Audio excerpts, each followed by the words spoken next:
Hello everyone, welcome back. In today's video we got another news and rumor video to discuss. In today's video we're looking at some signings from the past couple days, including one giant extension, a couple of injury updates, some waiver updates, plus we got some trade rumors involving the Flyers, Rangers, and Canadiens. And we'll get to all that coming up right now.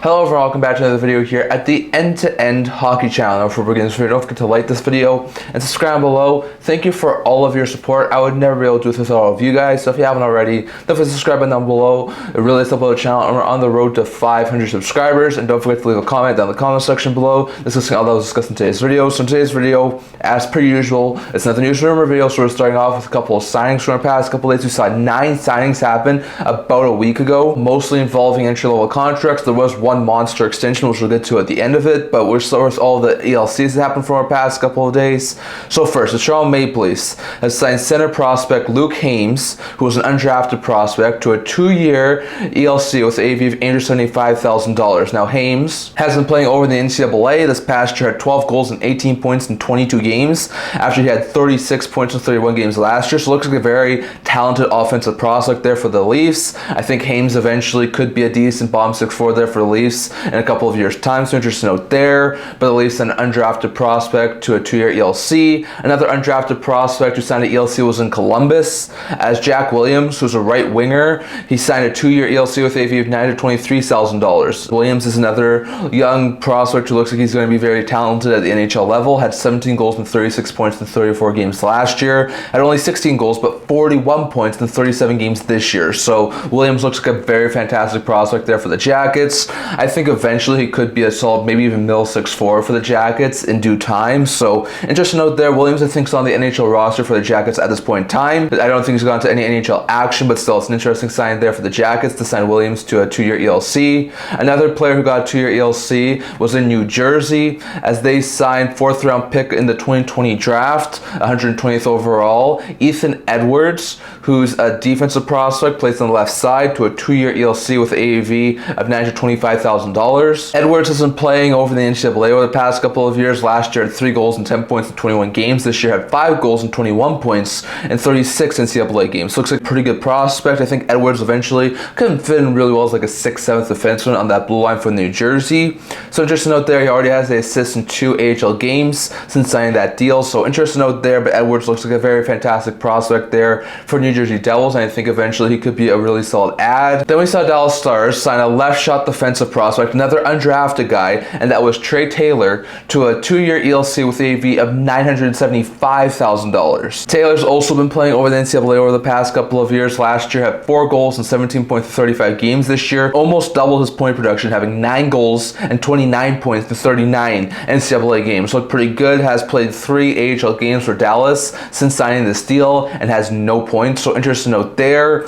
But another young player who looks like he could eventually be a solid prospect there for the Stars. Has signed a 2-year ELC. Then we saw another undrafted prospect sign an ELC in an NHL organization, and that was with the Buffalo Sabres. The Sabres has signed center prospect Tyler Kopf to a 2-year ELC with AV of $975,000. That'll begin at the start of this year and be for next year too. Now Kopf has also been playing over the NCAA, had 6 goals and 18 points in 30 games last year, and had 9 goals and 28 points in 32 games this year. So Kopf looks like a very fantastic forward prospect. Eventually I think he could be a decent bottom 6 guy, so interesting note there. But the Sabres have signed Kopf to a 2-year ELC. Then we saw San Jose Sharks signed 2020 7th round pick of the St. Louis Blues, Noah Beck, who is a left side defenseman, to a 1-year ELC with an AAV of $975,000. So Beck, just like these other prospects, has been playing over the NCAA. This past year had a breakout season, putting up 5 goals and 33 points in 37 games over the NCAA.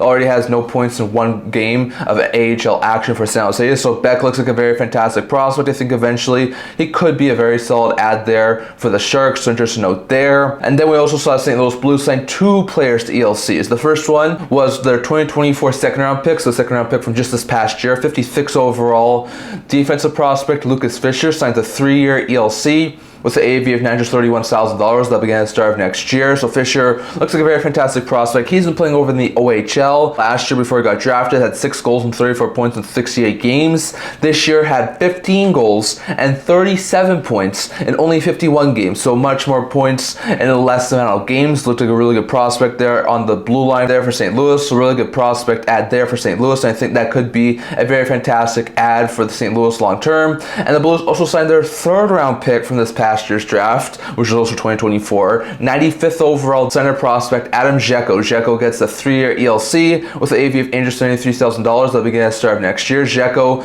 just like Fisher, has been playing over in juniors this past year, played in the WHL, putting up 25 goals and 53 points in 56 games over with Edmonton in the WHL. So almost a point per game as a forward prospect in the AHL. So really interesting stuff there. I think Dzeko will eventually be a solid top 9 forward for the Blues, just like Fisher's going to be eventually a solid 3rd, 2nd pair defenseman for the Blues. So interesting note there. But the Blues have signed their 2nd and 3rd round picks from this past year's draft to ELCs. And then we also saw the Toronto Maple Leafs, Columbus Blue Jackets, New Jersey Devils, Dallas Stars, Buffalo Sabres, and San Jose Sharks all signed prospects, either undrafted or some of their old prospects, to ELCs, most of them 2 years. So interesting note there. And we have one more sign to get to, and it was a massive extension. Jacob Chychrun, who's currently in his 1st season with the Washington Capitals after being dealt there in the offseason by Ottawa, has had a very fantastic year. He's in the final year of a 6-year deal with an AV of $4.6 million. There was a lot of speculation that he could sign an extension in Washington, but if he was at the free agent market, could be one of the highest paid defensemen on the free agent market. Well, he has indeed signed an extension with the Washington Capitals. The extension is an 8-year extension with Washington with an AAV of $9 million. That's a huge extension there for Chychrun, who's just been making 4.6 for the last couple of seasons. So interesting note there, like Chychrun has been producing extraordinarily well with the Washington Capitals. Last year, in his 1st full season with Ottawa, had 14 goals and 41 points in 82 games, which tied his career high in point total and was 4 shy of a career high in the goal total. So Chychrun was looking really good in Ottawa, but the Senators really didn't feel like they needed another offensive defenseman, and they already had Chabot and Sanderson on the left side, so they knew they were going to have to pay him the big bucks. Didn't really want to do that, wanted more defensive-minded guys to trade him to Washington for Chychrun. That deal has worked out for Ottawa too. Jensen's been a very fantastic piece there for Ottawa this year. On top of that, in Washington, with the season they're having, Chychrun has thrived. He has put up 20 goals and 46 points, both career highs, in only 69 games for Washington, and he's still not done the season yet. So there's a very likely chance Chychrun could, for the first time in his career, hit the 50-point plateau. So Chychrun is having a phenomenal season. He was probably going to get somewhere between the $8 and $9 million range on the open market too. So 8 years, $9 million. Personally, I do think is a steep asking price, but if they feel like he can eventually be a very solid top pair defenseman and continue to put up numbers like this the way he has over the past couple of years, then I can see why they would probably try and sign him to a $9 million extension. So interesting to note there. It's a very big long-term extensive contract, but we do see that the Capitals have signed Jacob Chychrun, who is probably one of, if not the best UFA defenseman for this upcoming free agent market, to an 8-year extension. So interesting to note there.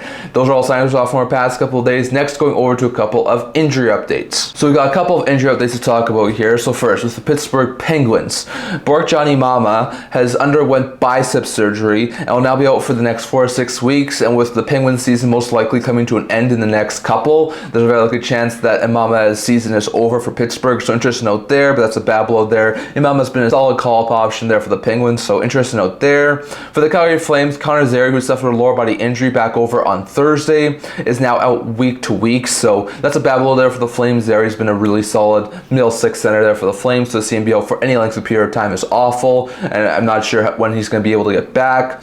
New Jersey's Luke Hughes missed Friday's game with a groin injury and is now day-to-day, so it doesn't sound like it's going to be an overly serious injury, and he could be back in the very near future, but still, it's bad to see that Luke Hughes missed some time with a groin injury. Detroit's Pierre Mrazek missed a 3rd straight game on Saturday, as did Elmer Soderblom. Soderblom with an undisclosed injury, Mrazek also with an undisclosed injury, and both missed Saturday's game, but there is hope that Soderblom could play as early as Tuesday, so interesting note there, but that's really good news to see that Soderblom could be back after he missed some games due to injury, but still, it's bad to see that Mrazek's still injured for Detroit. Rasmus Dahlin missed Saturday's game due to an illness and is day-to-day, so it doesn't sound like he's going to be out for an overlying period of time, could return the next couple of games, but still, it's a really bad blow there for the Sabres to see Rasmus Dahlin out with injury. Edmonton's Leon Draisaitl, who missed 4 games with an undisclosed injury, returned to game action on Saturday, so that's a really big boost there for the Oilers. Getting Draisaitl back is a huge improvement to that forward group, so interesting note there, but Draisaitl has returned to game action for Edmonton, which is big. Dallas' Heiskanen, who has been out for a few months with a knee injury, has started to skate by himself. There was earlier reports that he could miss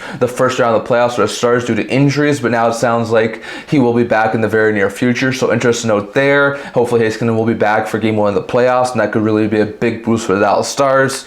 Stephenson, who had missed 3 games due to lower body injury, returned to game action on Saturday, so really great boost there for the Kraken to get Stephenson back, who's a really solid middle 6 player. Nashville's Cole Incisions left Saturday's game with a lower body injury and could be out for a while, so that's a bad blow there for the Predators, as they could lose one of their solid middle 6 forwards in Cole Incisions for the next little while, though it could open up a roster spot for another player. Jacob Trouba left Friday's game for the Anaheim Ducks and is out day to day with an injury, so hopefully Trouba won't be out for an overlong period of time. That's more of a shorter term injury, but interesting note there. Utah's Robert Bortuzzo, who hadn't played since January 2nd, was actually off of injury reserve and returned to game action on Sunday, so big boost there for Utah to get depth defenseman Bortuzzo back. Well, Maatta left Friday's game with a lower body injury and he didn't play on Sunday, so interesting note there. Hopefully Maatta won't be out for an overlong period of time, but that's a bad blow there for the Utah Hockey Club. And then Minnesota's Kirill Kaprizov and Joel Eriksson both start to skate with the other skaters in practices, and hopefully that means that they are nearing a return in the next week or two. So interesting note there, not exactly sure an exact timeline of when they could be back, but those are really big steps for the Minnesota Wild players, and hopefully both Kaprizov and Eriksson are back in the not too distant future. So interesting note there.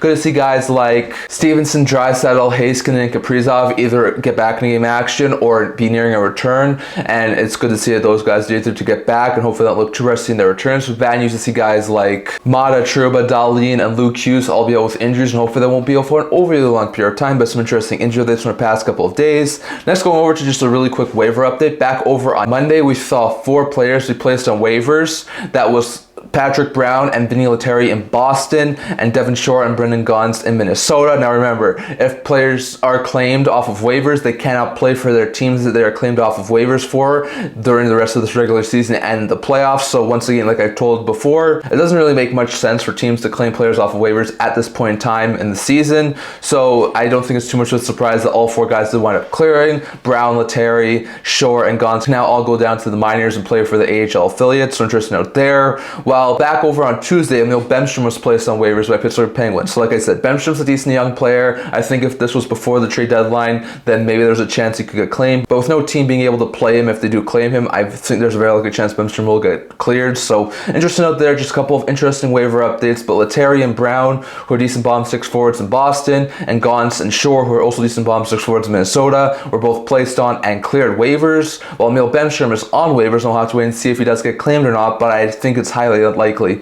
that he will wind up clearing for the Pittsburgh Penguins. So interesting note there. And lastly, going over to a couple of trade rumors. So going over to a couple of trade rumors. We got a couple of trade rumors here to talk about in today's video. We're going to start off with the New York Rangers, and we're also going to end with the New York Rangers. So first, I came across an article today talking about Miller. Now we talked about him throughout the entire season so far this year. Miller is in the final year of his deal. He's a pending RFA for this offseason with arbitration rights. Now he didn't start off overly well. He had some injury troubles, and he had a very slow start to the year, but after the Rangers sort of got their defense worked out, they acquired Will Borgen, they moved off of Jacob Chychrun. He started fitting in really well and started to have a much better season. Now, there's no guarantee that the Rangers will make the playoffs this year, and there's still a very likely chance that they will change some things up in the offseason, so I'm not exactly sure what will happen with him, but there's still some more speculation as to whether the Rangers should trade Miller or should try and keep him. Now, Miller's a really solid top 4 left shot defenseman, and I think not this year, but last year showed that he can be a really solid add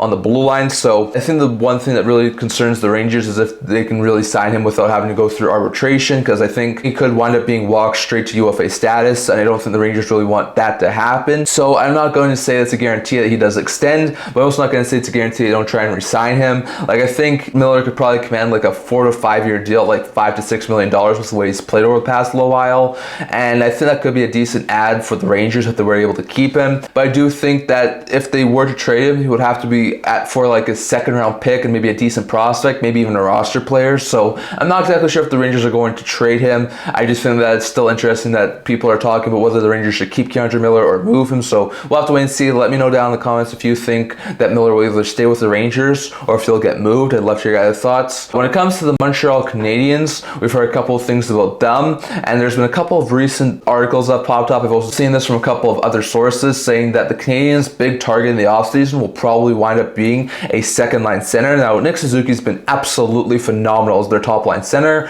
and he's been such a great add there ever since the Knights traded him for Pacioretty all those years back. But they really don't have a solid second line center. Alex Newhook's actually done quite well, but I'm not sure if he's a true second line center. He can be a winger, he can be a third line center, like he's a very versatile guy, but I'm not sure if he's the best second line center. And Kirby Dach, who they did bring in to be their second line center, has just had so many injuries. I don't think he's suited to be the second line center at this point in time. So with that in mind, I think they will try and target a second line center. I'm not sure if they will try and move Kirby Dach in potential deal to try and get a second line center. A couple of trade options that Marco D'Amico mentioned when he was talking about the Canadiens potentially going after a second line center was Matt Duchene in free agency or Anton Lundell in the trade markets. Now both of those guys do make some sense. Duchene's in the final year of his deal with Dallas. He's making $3 million right now. Probably going to be due for like a 3 to 4 year deal, like $4 to $5 million.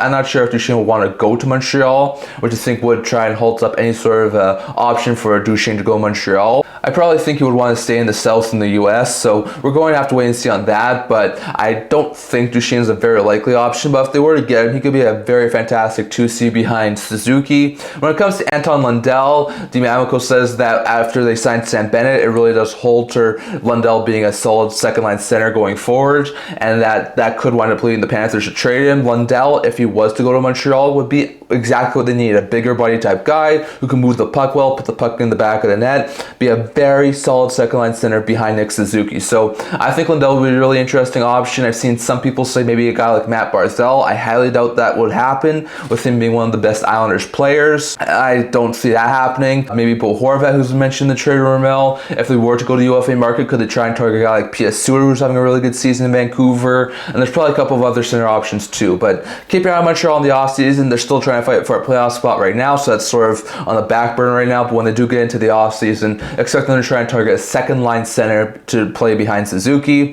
When we go over to the Philadelphia Flyers, there's been a lot of recent rumblings around Cam York. Now apparently York and Tortorella, after the Flyers lost to Toronto just a week and a half ago, had some verbal altercation, which did lead to the Tortorella firing, but also led to York being benched for the Flyers next game. So due to that fact, that's a lot of people to wonder if York could wind up being moved. According to Elliot Friedman, he says that York's name did come up in trade rumors before the trade deadline, but the Flyers weren't really entertaining a trade. However, with all of the problems, York hasn't been the greatest of defensemen this year for Philadelphia. That has led a lot of people to wonder if they consider a York trade. Now, York was, I think, a first-round pick in the top 15 just a couple of years back, so I think they would probably want something really good in return. I personally do think York could still be a solid 3-4 D on a number of teams' blue lines, so if they were to move him, he's an RFA. I think he also has arbitration rates too this year, so if they were to move on from him, I would think they want a decent return of probably like a high second or low first round pick, and maybe like a decent prospect too. So we're gonna have to wait and see on that, but keep your eye on York, because after not an overly great season and some, it seems like off ice issues, it seems like York might be a guy who could wind up getting a fresh start out of Philadelphia, so we're gonna have to wait and see on that. And lastly, going over to the New York Rangers again, when it comes to them, Larry Brooks was talking about the New York Rangers, saying that basically the Jacob Trouba situation was what derailed the Rangers season. After there was a lot of talk that the Rangers were probably going to try and move on from him in the offseason, he didn't get moved. That sort of became a distraction, and really after they moved him to Anaheim, that still never really was able to recover from that. So they're still in a spot where they could potentially be making the playoffs this year, but it just doesn't seem like it's coming at this point in time. So we're going to have to wait and see what happens there, but he does mention that players who are mentioned in season as potential trade candidates, such as Chris Kreider and Mika Zibanejad, could wind up being moved in the offseason. Now, Kreider, I've talked about, seems like is a very likely trade candidate to get moved. He's got, I think, this year plus 2 or 3 more seasons at $6.5 million.